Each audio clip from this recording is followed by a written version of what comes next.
Bonjour et bienvenue dans Les Chevaux Explorateurs, le podcast qui éclaire votre relation avec votre cheval.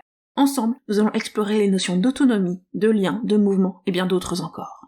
Moi, c'est Émilie, et je vous accompagne dans vos interrogations, dans la découverte de nouveaux chemins, et surtout dans la construction de la relation dont vous rêvez avec votre cheval. C'est parti! Bonjour à toutes et à toutes. Alors aujourd'hui, on est à un nouvel épisode interview dans le podcast. Donc aujourd'hui, je reçois Clio Marchal de Bouillon le Poney. Clio, elle est comportementaliste équin, elle est aussi éleveuse de chevaux de Skyros. Et j'ai eu vachement de mal à choisir en fait quel sujet j'allais lui demander de parler parce que je suis sûre qu'on pourrait parler pendant des heures de plein de choses. Mais quand même, on va cibler aujourd'hui le sujet de la frustration puisque c'est un de ses sujets favoris. Bonjour Clio. Salut. Merci à toi d'avoir accepté mon invitation. Et puis, pour commencer, est-ce que tu pourrais te présenter et puis aussi peut-être présenter tes équidés qui t'accompagnent au quotidien? Ouais, alors déjà merci à toi pour l'invitation. Donc moi c'est Clio Marchal, je suis comportementaliste équin depuis une quinzaine d'années maintenant et j'ai monté l'association Bouillon de Poney il y a tout juste 10 ans avec un but principal qui est la préservation du cheval de Skyros. Donc le cheval de Skyros c'est un petit cheval grec menacé d'extinction, on en compte entre 300 et 350 dans le monde. Et mon idée, c'était d'aider à la préservation, alors pas forcément en relançant un élevage en France, mais plutôt en faisant connaître la race et en la valorisant en France pour qu'ensuite ça ait des retombées économiques sur les élevages grecs. Voilà, donc j'ai un tout petit élevage, je ne me qualifierais pas d'éleveuse parce que je fais vraiment un poulain par an grand max. Mais ouais, on a quand même fait venir quelques reproducteurs, histoire d'avoir quelques poulains sur place pour pouvoir les placer dans des projets qui nous tiennent à cœur. Et puis voilà, je sais. Ah si, te présenter mes chevaux. Alors, c'est pas tout à fait les miens, c'est ceux de l'assaut du coup. Donc j'en ai en ce moment 6. Oui, quand J'ai même. les 4 reproducteurs que. Ouais, ça fait quand même. Et puis surtout, j'ai que des couples, donc j'ai 3 troupeaux Ah oui. de 2. Donc en fait, j'ai encore les 4 reproducteurs qu'on a fait venir de Grèce en 2017. Et j'ai 2 de leurs poulains qui ont maintenant grandi.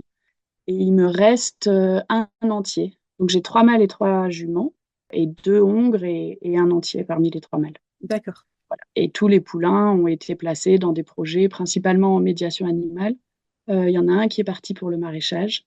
Et voilà, c'est quand même là-dedans qu'on les oriente le plus, en médiation. Oui, donc il y a quand même une activité, une réflexion globale sur ton élevage, sur l'avenir de tes poulains et la dimension globale de cette reproduction, quoi. Ouais, en fait, c'est surtout que moi, c'est une race qui m'a touchée pour son intérêt pour l'humain et l'interaction avec l'humain. Et du coup, je trouve que c'est des poneys qui, par leur taille et par leur tempérament, se prêtent hyper bien à la médiation et à l'équithérapie. Donc moi, ça m'intéresse de les valoriser dans ces projets-là. Ouais, c'est un super projet, quoi. Mm.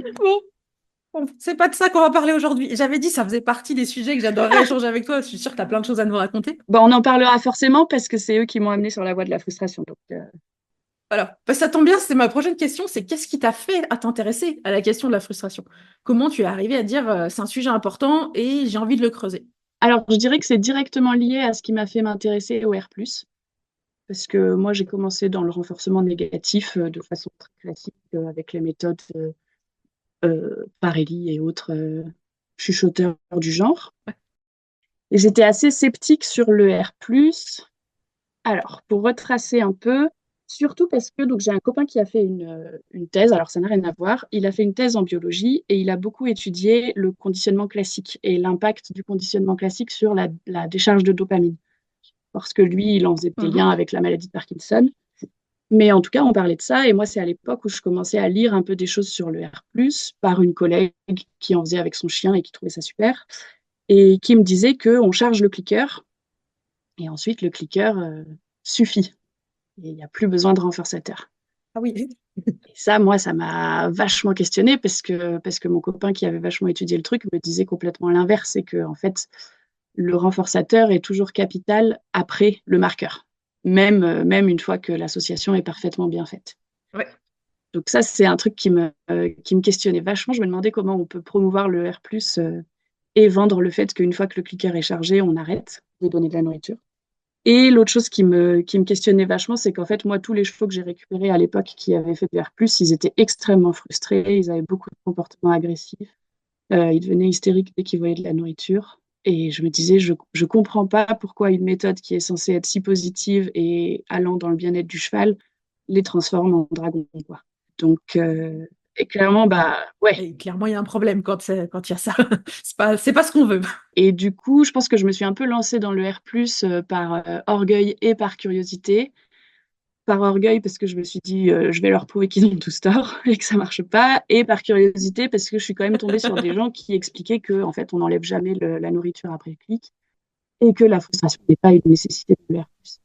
Et donc ça, moi, ça m'a un peu titillée et je me suis dit que j'allais aller voir ça. Et en découvrant ça, bah, j'ai découvert le R+, et j'ai complètement adhéré à la chose. Et en fait, je me suis fait prouver que j'avais complètement tort et qu'eux avaient raison. Et ensuite, les poneys Skiros sont venus me conforter là-dedans. C'est des chevaux donc c'est des chevaux primitifs qui sont assez différents en termes de comportement et de tempérament de tous les chevaux que j'ai connus jusqu'ici. Et du coup, c'est des chevaux qui sont hyper sujets à la frustration. Ma théorie, c'est qu'en fait, ils ont une facilité à la résignation qui est beaucoup moins importante que les autres chevaux. Ah ouais, super intéressant. Et que du coup, ils vont choisir d'autres stratégies et ils vont tomber très facilement dans la frustration, là où d'autres chevaux auraient tendance à s'éteindre plus facilement. Ouais. Oui, je vois un peu le côté. Il y a quand même des lignées avec des réactions différentes et des réflexes. Je dis souvent, enfin, des réflexes de défense différents. Il y en a qui vont être plus dans la fuite, plus dans l'agression, plus dans la frustration, ou plus dans la résignation, ouais, comme tu dis. Ouais, c'est vachement intéressant à observer. Ouais, je pense qu'en fait, chaque cheval a une sorte de stratégie favorite vers laquelle il va aller plus facilement. Et les miens, c'est clairement ni la fuite, ni l'inhibition. Donc, il a fallu trouver un peu pourquoi je me faisais manger à chaque fois que j'essayais de faire un truc avec eux, quoi. Ouais, c'est clair. Mais tu as persisté quand même. Tu t'es dit, il y a quand même un truc à aller voir. Ouais, ouais, ouais. Et du coup, à partir de là, comment tu as compris la frustration? Enfin, qu'est-ce que c'est pour toi la frustration aujourd'hui? Comment tu arrives à le définir? Quelles peuvent en être les causes? D'où ça vient déjà? Avant de voir comment on le résout, se dire, mais Ouais, comment on dit ça, c'est de la frustration et pas autre chose? ouais, ouais, c'est hyper important de définir le terme parce qu'en fait, je pense qu'on parle pas toujours tous de la même chose quand on parle de frustration. En fait, la frustration, c'est une émotion et nous, on y met souvent un comportement derrière. Moi, je vois souvent des gens qui associent la Ouais, frustration au fait de gratter le sol ou de mordre, par exemple. Mais la frustration, c'est une émotion, donc c'est un ensemble de comportements qui vont changer l'état émotionnel du cheval, tout simplement, et qui est dû au fait qu'une attente ne soit pas satisfaite. ouais, En fait, c'est vraiment ça. Pour qu'il y ait frustration, il faut qu'il y ait une attente.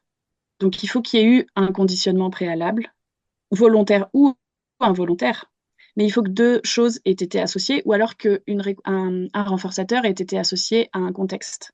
ouais, Il va du coup créer une attente chez le cheval, et ensuite il n'obtient pas cette attente, ou alors il obtient un renforçateur qui est moindre par rapport à ce qu'il avait souhaité. ouais. Il n'y a pas de satisfaction de ses attentes. Donc, il est pas, C'est ça. ça lui convient pas, quoi. Ouais. Alors, ça lui convient pas, disons que ça résout pas ça le met face à un problème où lui, il Mm. pense produire un comportement qui va apporter un renforçateur, et sauf que le renforçateur n'arrive pas. Et souvent, on associe le R+, à la frustration, ou plutôt la frustration au R+, parce qu'on a tendance à penser que c'est la récompense alimentaire qui va créer la frustration, ou en tout cas le fait que cette récompense alimentaire n'arrive pas, donc il va y avoir frustration. Mais la frustration, elle peut aussi être causée au fait que en renforcement négatif, donc en renforcement négatif, le renforçateur, il vient par le retrait d'un aversif. Ouais, Et donc, tu peux aussi avoir des situations où le cheval va produire un comportement en pensant éviter un aversif, et il va quand même être soumis à l'aversif, et donc il va y avoir quand même frustration. Donc, on peut aussi avoir de la frustration en R-. ouais, C'est une petite parenthèse, mais il me ouais. semblait important C'est important, ouais. de le préciser. C'est vraiment pas que du R+. Mm. C'est plus, je vais dire plus fréquent, enfin, plus courant, ouais, peut-être plus visible en R+, ou peut-être une difficulté qui se présente plus, mais ça ne veut pas dire qu'elle est spécifique à cette façon de travailler les chevaux, quoi. Ouais. En fait, je pense qu'elle est enfin, on la voit plus souvent dans le R+, parce que simplement le renforçateur de la nourriture, quoi, il est tellement puissant Ouais, que dès qu'il y a un loupé à ce niveau-là, forcément, l'attente du cheval, elle est énorme, quoi. ouais, D'où toutes les stratégies qu'on peut mettre en place pour réduire ça. Alors qu'en R-, le renforçateur, c'est le retrait d'un aversif. mm, Donc, on est quand même sur quelque chose de moins fort. Donc, je pense que c'est moins prône à créer de la frustration. mm. Sauf si l'aversif est vraiment énorme, on va dire. Ce qu'on essaye quand même de ne pas faire. Du coup, oui, pour conclure sur cette phrase, en R+, le renforçateur est hyper puissant. En R-, c'est le retrait d'un aversif. Donc, je pense que forcément, c'est un peu moins puissant. Et je pense qu'en R-, si on oublie de retirer l'aversif, le cheval est tellement dans une situation où il a pas de choix, il n'a pas d'autre solution, qu'il va avoir plutôt tendance à s'éteindre, donc à se résigner, que à frustrer. Je pense qu'il va, vu qu'il est tout le temps dans l'évitement de quelque chose, Mhm. enfin voilà, le R- aura plutôt tendance à amener sur de l'extinction, enfin pas de l'extinction, justement sur de la résignation, Mhm. plutôt que sur de la frustration. Ouais. Ouais, je trouve aussi, c'est ça, la frustration, c'est au R+, que la résignation est au R-, le truc qu'on veut éviter, quoi. C'est ça, ouais, tout à fait. Ce qui ne veut pas dire que ça n'existe pas dans les autres pratiques. Ouais. Ouais. Et du coup, comment tu reconnais la frustration? Comment tu la distingues d'autres émotions chez ton cheval? Tu dis ça, c'est de la frustration et pas autre chose. Bonne question. Alors, comme tout, je pense que c'est la lecture du cheval. Après, on sait qu'il y a plusieurs comportements qui sont plutôt démonstratifs de la frustration plutôt que de la peur, par exemple. On sait aussi que la frustration, ça va plutôt être une tendance vers la colère que vers la peur. Donc, en fait, tout ce qui va être comportement qu'on qualifierait d'impatience, le fait de gratter, le fait de partir sur des attitudes un peu agressives. Mhm. On sait aussi que la frustration, elle amène souvent à des activités de substitution. Ouais. Donc, en fait, le cheval, étant bloqué dans son accès au renforçateur, va être comment dire, plus sujet aux autres détails de son environnement sur lesquels il va pouvoir s'attacher pour détourner son attention, pour essayer de trouver une solution. Donc, ça peut donner lieu à des activités de substitution ou alors à des comportements qui n'ont absolument rien à voir. Genre, typiquement, un cheval qui se met à se rouler, Ouais. ça peut être l'expression d'une grosse frustration. C'est un peu sorti de nulle part, on comprend pas trop pourquoi il fait ça à ce moment-là. Mais justement, c'est vraiment un comportement autre Mm. qui va lui permettre d'essayer de se sortir de cette situation. Ouais, d'évacuer cette émotion qui est inconfortable. Ouais, C'est comme un cheval qui va pincer, ouais, c'est vraiment un cheval qui va rediriger parce que bah, j'ai cette émotion en moi, je sais pas quoi en faire, quoi. ouais, c'est ça. C'est vrai que ça, je l'ai pas dit, mais la frustration, elle amène souvent de la redirection. Ouais. Donc, comme le cheval est sur la pente douce de l'agression, enfin, une pente plus ou moins douce de l'agression, il peut tout à fait y avoir une redirection, alors soit sur un objet inanimé, soit sur la personne ou le cheval qui est à côté de lui. Mm. Ce qui n'est pas ce qu'on veut. C'est pas très cool. Clairement pas ce qu'on veut, non. Surtout quand nous, on a de la nourriture, Ouais. c'est vraiment pas le contexte idéal. Et du coup, on en fait quoi de tout ça? Maintenant qu'on a vu que c'est compliqué, qu'on n'en veut pas, comment qu'on fait? Eh ben, ouais, c'est ça qui est. Bah, il y a un peu les deux théories, hein. C'est comme pour la peur, il y a un peu cette stratégie de on le jette dedans et on attend qu'il s'en sorte. Et la stratégie qui serait plutôt la mienne de bah, on le préserve de cette émotion au maximum et en fait, on va essayer plutôt de lui donner des outils pour savoir quoi faire lorsque cette situation va se représenter par la suite. En fait, on fait un lien entre. Enfin, alors, c'est pas moi qui fais le lien, hein, c'est Suzanne Friedman qui fait le lien entre l'extinction et la frustration. Ah ouais? Pour elle, elle a une phrase assez connue qui dit, si on la traduit un peu mal, que en gros, le plaisir ou le bonheur est une fonction du renforcement, Ouais, que la dépression est une fonction de la punition et que la frustration est la fonction de l'extinction. d'accord. Et en fait, si tu réfléchis, c'est vrai que la définition de la frustration, c'est la même définition que la définition de l'extinction. L'extinction, c'est un comportement qui a été renforcé et qui n'est plus renforcé. Ouais, Donc, il y a un accès au renforçateur qui est bloqué. ouais. La frustration, c'est exactement la même chose. Il y a une attente de renforçateur Mm. et il n'y a pas de renforçateur. Et l'extinction est plus comportementale et la frustration va être plutôt émotionnelle, quoi. Ouais, c'est ça. C'est les deux revers de la même situation. C'est ça. Mais du coup, on peut se dire qu'à partir du moment où il y a frustration, il y a extinction. Ouais. Et ça, je trouve que c'est hyper intéressant parce que du coup, il faut aller se questionner sur qu'est-ce qui est en train de s'éteindre, Mm. qu'est-ce qui a été renforcé auparavant. Parfois, ça va être quelque chose qu'on n'avait pas du tout prévu. Mm. Et qu'est-ce qui est en train de s'éteindre maintenant, là où moi, j'aurais envie de renforcer quelque chose, en fait, je suis en train d'éteindre autre chose. Ouais. Des fois, c'est le calme qui s'éteint. Ouais, ouais, clairement. Mm. Clairement. Bon, clairement, en R+, le gros problème, c'est que très souvent, on commence la mise en place du R+, par l'exercice de la politesse. Et l'exercice de la politesse, c'est de la frustration en bloc. Eh, ah, j'aime beaucoup d'entendre ça. Enfin, c'est clairement, le cheval, c'est un fouilleur. Je sais Mm. pas trop comment traduire autrement ce terme-là, mais en gros, il cherche sa nourriture. Il fouille et il cherche sa nourriture. Donc, si on est à côté de lui avec une banane pleine de carottes, son instinct premier, c'est de fouiller la banane pour obtenir la carotte. Donc en fait, à partir du moment où il cherche de la nourriture, il y a une attente de nourriture derrière. Ouais, Parce qu'il n'est pas comme le chien qui est un chasseur et qui du coup est habitué à parfois obtenir une proie et parfois ne pas l'obtenir. Le cheval, l'herbe, il l'a ou il l'a pas. ouais, Donc il y a vraiment un rapport à la frustration alimentaire qui est très différent, moi je trouve, entre les ouais, deux carrément. espèces, d'où le fait qu'il faut pratiquer le leurre avec précaution. Mm. Mais donc, si je reprends le fil de mes idées, pardon, Non, mais c'était super intéressant, on continue. si tu fais l'exercice de la politesse, tu places ton cheval à côté de toi et en gros, tu vas attendre qu'il te propose un comportement qui n'est absolument pas naturel pour lui pour pouvoir renforcer, enfin marquer et renforcer. Sauf que lui, du coup, il va te proposer ce qui est naturel pour lui, qui est en fait de te faire les poches, parce que c'est comme ça qu'il est prévu et que normalement, s'il te fait les poches, il obtient quelque chose. S'il cherche quelque chose, il obtient une nourriture. Donc, on le met dans une situation où de base, il va être frustré. Et le problème, c'est qu'on sait qu'une fois qu'ils sont frustrés, une fois qu'ils sont dans l'émotion, c'est beaucoup plus difficile pour eux de se réguler et de trouver une solution alternative. Ouais, oui, c'est sûr. Donc, très souvent, le cheval, il va être à côté de nous et nous, ce qu'on attend de lui, c'est qu'il soit calme et qu'il patiente gentiment en regardant devant lui Mm. pour pouvoir cliquer renforcer. Et lui, en fait, bah, il va commencer à nous regarder. Et puis, comme ça donne rien, bah, il va commencer à fouiller. Mm. Et comme ça donne rien, il va augmenter, augmenter, augmenter. Et donc là, on joue le temps, en fait. On espère Ouais. qu'à un moment, il va se tenir droit et on va pouvoir cliquer renforcer. Sauf qu'à ce moment-là, tu associes la frustration au comportement de politesse. Parce qu'on sait que la frustration, elle peut être anticipée par l'animal.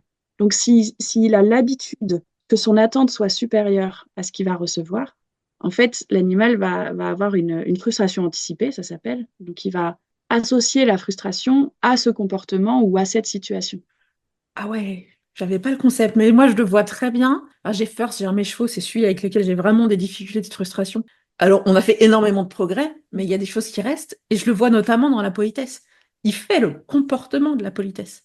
Mais il est comme ça, il est tout crispé de partout. Ouais, Je sens qu'il est super tendu, et vraiment, il émet un comportement, mais émotionnellement, c'est pas ce que je veux, parce que je sais qu'il est en tension.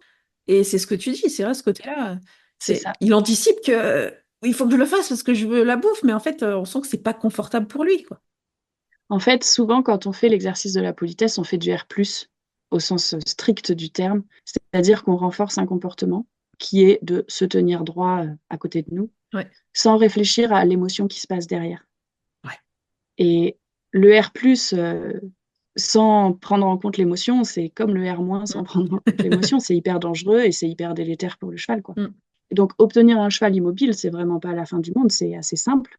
Mm. Obtenir un cheval immobile calme, qui soit pas frustré, ça, par contre, c'est plus compliqué. Et il me semble quand même que c'est la base. Si tu veux faire du renforcement positif, il faut que ton comportement par défaut soit un cheval calme Mm. qui se tienne à côté de toi, quoi. On fait quoi? On abandonne la politesse? Ah bah clairement, moi, ouais, en fait, je me suis lancée dans le R+, parce que les gens avec qui j'ai appris m'ont jamais appris la politesse. Ouais, Je d'accord. trouve que ouais, la politesse, c'est vraiment mettre le cheval dans la difficulté et lui donner aucune solution. Et du coup, ensuite, construire tous ses apprentissages sur cette base-là. Mm. Ouais.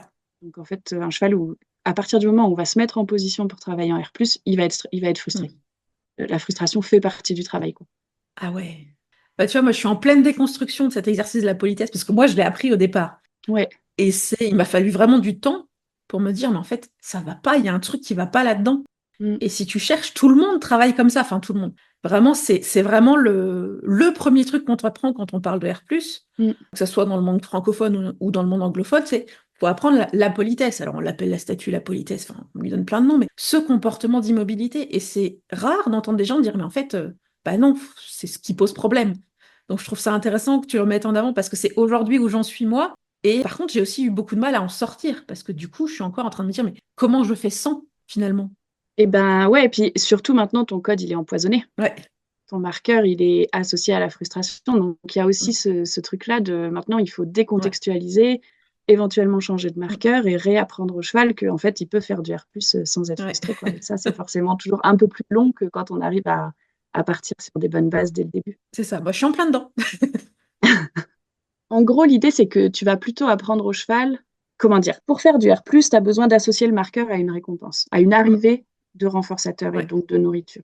Donc l'idée, ça va être d'organiser un contexte dans lequel l'animal est dans les bonnes dispositions pour apprendre ce bon comportement qui est, une fois que tu as entendu le marqueur, ben attends, il y a de la nourriture qui va arriver et elle arrivera. Quoi qu'il arrive, elle arrivera. Donc il n'y a pas besoin de frustrer. Ouais. Donc petit à petit, en plus, ça leur apprend la patience, Ce qui peut être vachement utile. qui est hyper utile et qui est d'ailleurs une stratégie face à la frustration, hein. Ouais. La patience et le renoncement, moi je dirais que c'est les deux plus grosses stratégies. Et la redirection Mm. sur quelque chose de sain plutôt que sur de l'agression. Ouais.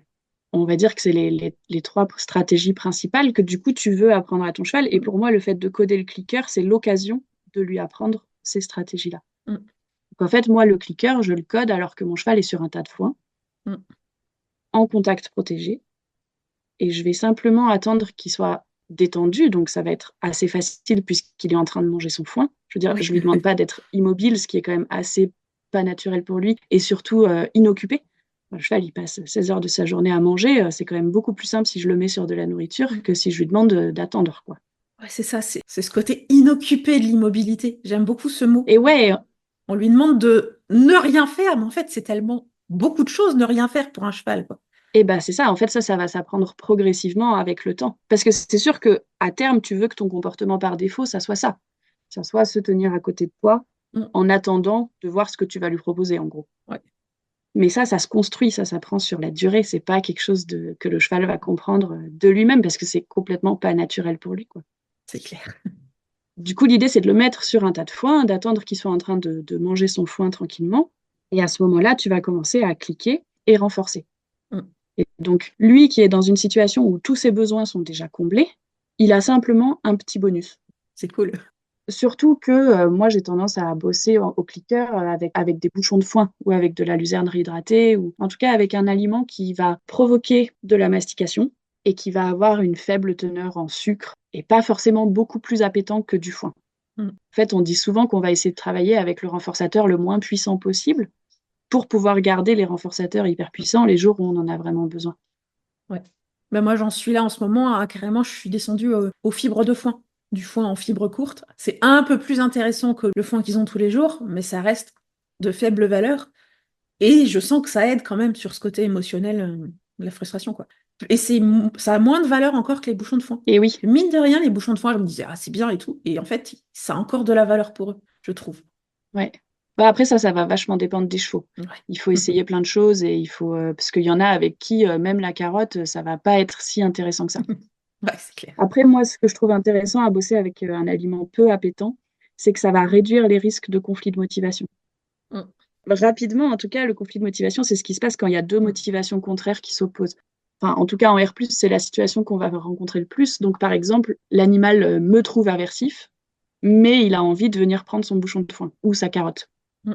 Et donc, bah, ça va le mettre dans cette situation où il est partagé entre l'envie de s'éloigner de moi parce qu'il me trouve aversive et de se rapprocher de moi parce que, il veut son renforçateur. Et donc ça, c'est assez sujet à de la frustration. Ouais. Et je trouve que plus le renforçateur est appétant, plus le cheval va avoir tendance à tomber là-dedans. Si finalement un bouchon de foin, ça a assez peu de valeur pour lui, ça va être plus facile pour lui de se dire, OK, bah, je choisis de m'éloigner parce que elle, je l'aime pas trop. C'est ça. Et, ouais, et on trouvera une autre solution. Pour citer un exemple, moi avec Félix, donc mon poney qui a peur des humains, quand on a eu enfin débloqué la gratouille, il a découvert que c'était trop cool la gratouille. Mhm. Mais la peur de l'humain est encore là. Et au début, j'avais pas le réflexe de faire des pauses et donc je grattais longtemps et ça partait finalement au bout d'un moment en explosion. C'est-à-dire qu'à bout d'un moment, sa peur reprenait le dessus et il partait en fuite fort parce qu'en fait, il était dans ce conflit de motivation. La gratouille, c'est cool et en même temps, j'ai peur de l'humain. Mhm. Donc maintenant, ce que je fais, c'est que je fais des pauses à mes gratouilles et je lui laisse le temps de revenir. Ouais. Et ça a beaucoup apaisé parce qu'il peut reprendre cette décision. Mais c'est vraiment typique un exemple de conflit de motivation. On se dit, bah, c'est trop cool la gratouille. Bah, en fait, oui, mais il y a une autre émotion à côté pour lui qui entre en conflit et du coup, bah, ça peut avoir des comportements un peu forts si on n'y fait pas attention, quoi. Ouais, ouais, c'est hyper intéressant. L'autre cas où on le voit beaucoup, c'est le contre-conditionnement. On va demander au cheval d'aller toucher des choses qui lui font peur pour obtenir une carotte. Et donc, en fait, le cheval, il apprend juste à prendre sur lui, à les toucher le plus rapidement possible, se faire renforcer par quelque chose qui lui met en plus un petit coup une petite montée de sucre. Et au final, on ne travaille pas du tout sur sa peur, quoi. Il faut faire hyper attention à ça, ouais. Mm. Ouais. ce que je dis, j'aime pas trop ce qu'on appelle le touch-it, où on apprend aux chevaux à aller voir les trucs qui font peur et les toucher. Et en fait, c'est Ouais, pareil, faire attention à l'émotion quoi derrière. C'est plus important que juste que le cheval aille voir ce qui lui fait peur. ouais, ouais, c'est hyper important. Et moi, je pense qu'il y a même des fois, il faut les empêcher d'aller voir des choses qui leur font peur. Mm. Parce qu'ils vont se mettre dans des situations qu'ils n'arriveront pas forcément à gérer. Et ça va venir mettre à mal notre apprentissage, quoi. Ou rajouter des étapes. Ou... Enfin bref, c'est un autre sujet. On pourrait en parler pendant des heures. Puis la frustration, c'est un peu ça, ce côté de conflit de motivation, de je veux faire quelque chose, j'arrive pas à l'obtenir. Enfin, il y a cette dynamique émotionnelle de conflit qui leur arrive, quoi. Ouais. Bah, en fait, moi, j'aime bien l'image que simplement le cheval est confronté à un problème. Et moi, mon travail, c'est de lui apprendre suffisamment d'outils pour qu'il arrive toujours à le résoudre. Mm. Donc, je dois juste lui trouver, enfin, lui enseigner toutes les stratégies possibles et remplir sa boîte à outils pour que le jour où il a un problème, il puisse se dire, OK, là, je Mm. vais dire cette option, là, je vais plutôt aller sur celle-ci. Et ainsi de suite, par exemple. Mm. Donc, une fois qu'on a codé le clicker et que donc on a installé que le comportement par défaut, c'est de se tenir droit à côté de nous de façon calme, on peut aussi leur apprendre de façon calme, c'est ça qui est hyper important. Ouais. De façon calme, on va rajouter. On leur a aussi appris dans le processus que un comportement de redirection qui est facile et approprié, on va dire, c'est d'aller manger.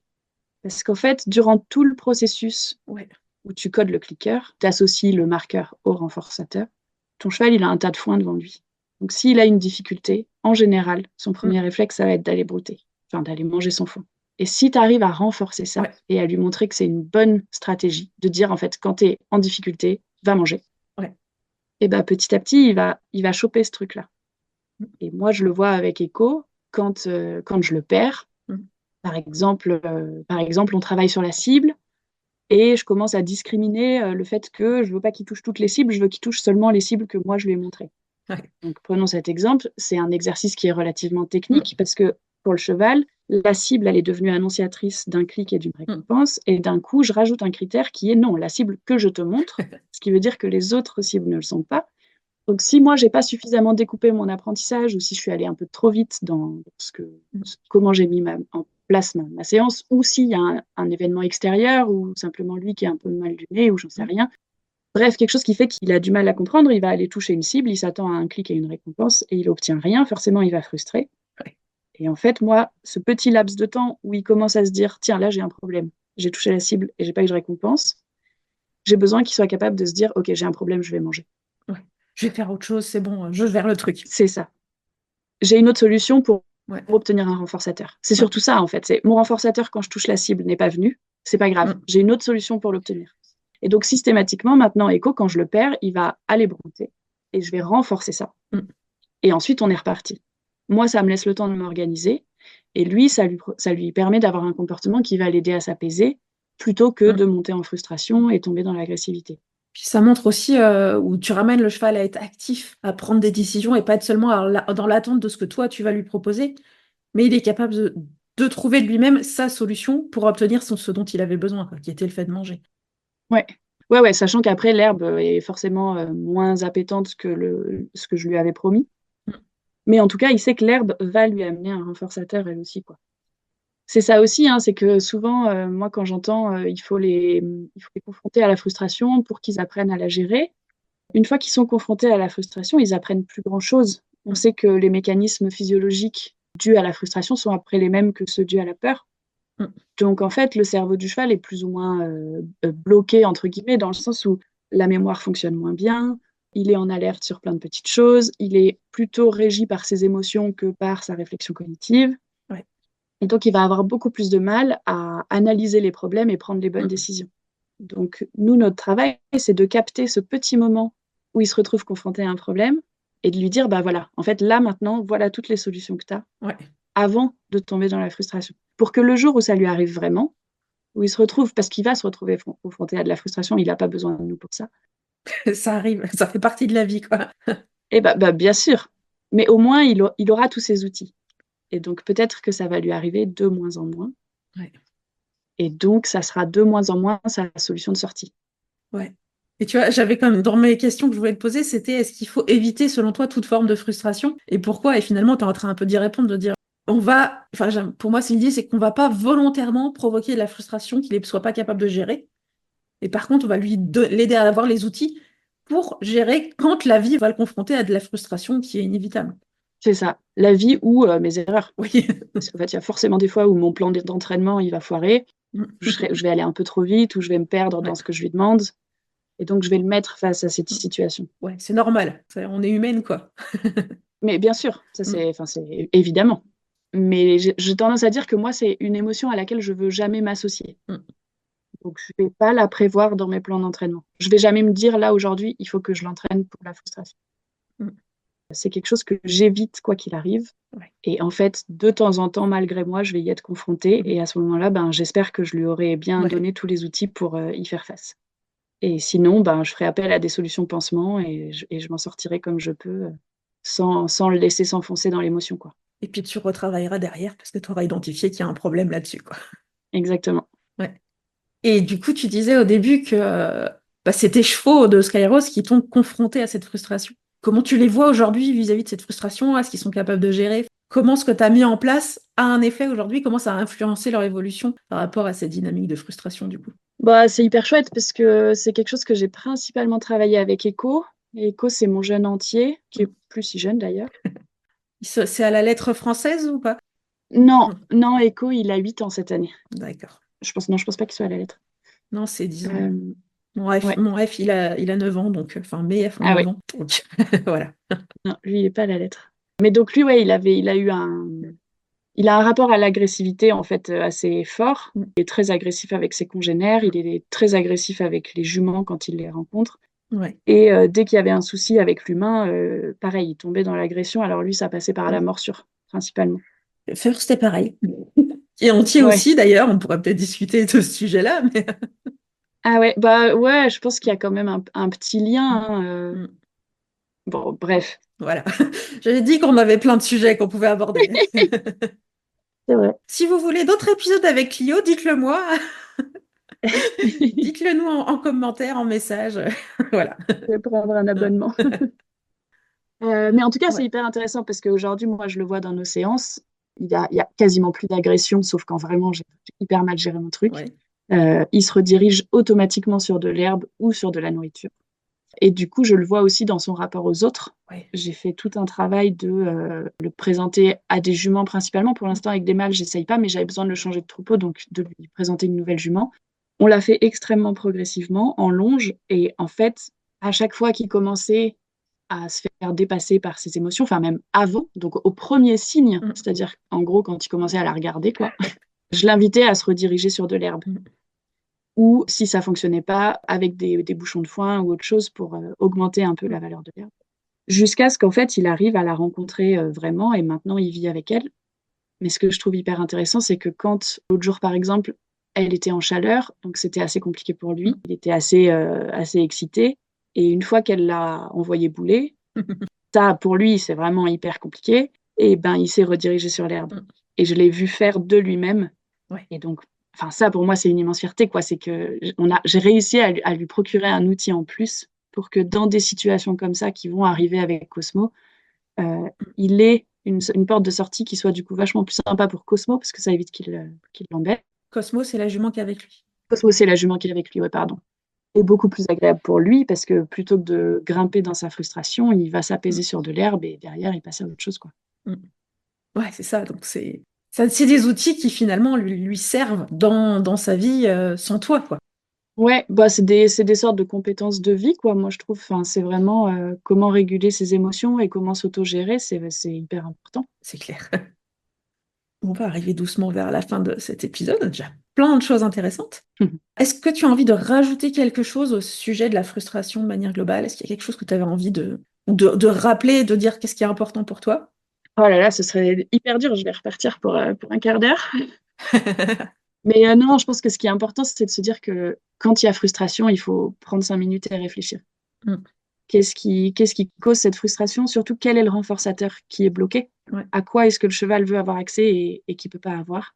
Mm. Et essayer de réorganiser tout ça pour qu'il n'y ait plus de frustration et que du coup, il puisse apprendre quelque chose. Ouais. Et ma question de fin, c'est si tu pouvais en choisir qu'un Quel est le concept que tu voudrais que toutes les humaines et tous les humains de chevaux sachent en priorité? Qu'est-ce qui est le concept que tu as envie de transmettre? Ça peut être sur la frustration ou pas de manière générale. Quel est le truc que tu as envie de transmettre à nos auditrices et nos auditeurs? Ouais, elle est hyper dure cette question. Voilà, j'ai passé la nuit Ah, c'est dessus parce dur, que je me hein? disais, il faut vraiment choisir la bonne Ouais. chose. C'est hyper dur. Mais en fait, je pense que ce que je voudrais que les gens sachent, c'est que s'il n'y a pas de progression, c'est qu'il faut. En fait, je pense que ce qui me rend le plus triste, c'est quand je vais voir des gens et qui me disent ça fait 2 ans qu'on fait ça et il n'y a pas d'évolution. Et je me dis, mais en fait, si au bout de 2 séances, il n'y a pas d'évolution, c'est déjà qu'il y a quelque chose qui ne fonctionne pas. Donc, c'est qu'il faut changer quelque chose. Oui. Alors, je n'ai pas entendu la fin de ta phrase. Tu m'as dit, s'il n'y a pas de progression, c'est qu'il faut que... C'est qu'il faut changer quelque chose. Ouais, en fait, mon idée, c'est que ouais, s'il n'y a pas de progression, c'est qu'il y a quelque chose à Oui, changer. Dans le plan d'entraînement, ou dans l'état émotionnel du cheval, ou dans l'environnement, ou ouais, en tout cas, il y a quelque chose à réfléchir. ouais. Sachant que progression, ça ne veut pas forcément dire aller plus Mm, loin ou y aller plus vite. Ça peut aussi vouloir dire une meilleure gestion émotionnelle, mm, la capacité de résoudre différents problèmes. ouais, Enfin, la progression, elle est multiple. ouais, c'est sûr. Mais s'il y a apprentissage, il y a progression. Ouais. Donc, s'il n'y a pas progression, il n'y a pas d'apprentissage. Et ça, c'est pas normal. Et ça, bah, en tout cas, normalement, nos séances, elles servent Mm, à faire progresser le cheval, quoi. ouais, c'est sûr. À son rythme. Ouais, bien sûr. Ben, merci beaucoup à toi. Eh ben, merci à toi. C'est vraiment passionnant. Je n'en doutais pas, mais vraiment passionnant. Je pense que bah, y a plein de choses pour les personnes qui nous écoutent à apprendre et à comprendre. Et je pense que ça va aider plein de monde à comprendre ce sujet de la frustration qui est quand même compliqué et source de beaucoup de questionnements et Mm, mm. qui sont légitimes, hein. Donc voilà, je trouve que tu apportes vraiment une vraie piste de réflexion là-dessus. Je te remercie énormément pour cet échange. Avec grand plaisir. Et puis, bah, comme d'habitude, n'hésitez pas à nous faire des retours sur nos réseaux sociaux, nous envoyer un petit mot, un petit mail. Je laisse toutes les coordonnées de Clio en description de l'épisode. Peut-être que toi, tu veux bien nous rappeler on peut te contacter, où on peut te retrouver. Ouais, alors bah, sur les réseaux sociaux à Bouillon de Poney et puis sur le site bouillondeponey.com. En gros, tout est là. Super. Merci à toi. Eh bien, merci à toi pour cet épisode. À bientôt. À bientôt, merci beaucoup. Et voilà, c'est déjà fini pour aujourd'hui. Si cet épisode vous a plu, n'hésitez pas à le partager à vos amis qui pourraient être intéressés. Pour échanger avec moi et ne pas manquer les prochains épisodes, retrouvez-moi sur mon compte Instagram @leschevauxexplorateurs. Et si vous avez envie qu'on aille plus loin ensemble ou que vous souhaitez en savoir plus sur mes accompagnements individuels et mes programmes en ligne, n'hésitez pas à me contacter par mail ou à vous rendre sur mon site internet pour en savoir plus. Tous les liens sont en description de l'épisode. À très bientôt!